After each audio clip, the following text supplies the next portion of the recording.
TS. Hancurkan. Oke, viral ini loh. Membuat kesalahan, membuat lalu terus video, terus aku itu mempunyai kesalahan. Ini biasa.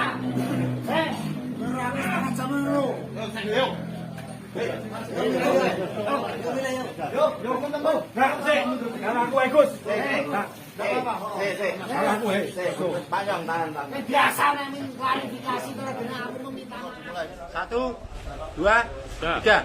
Saya atas nama pribadi Triadi, saya pada sore ini pada hari Minggu tanggal 5 September 2021 saya menyampaikan klarifikasi maaf kepada RI King yang berada di seluruh Indonesia, khususnya di daerah istimewa Yogyakarta, terhadap unggahan video saya. Minta maaf yang sebesar-besarnya, dan saya menyesali atas perbuatan tersebut. Apabila saya mengulangi lagi, saya siap diproses secara hukum dan didenda 50 juta.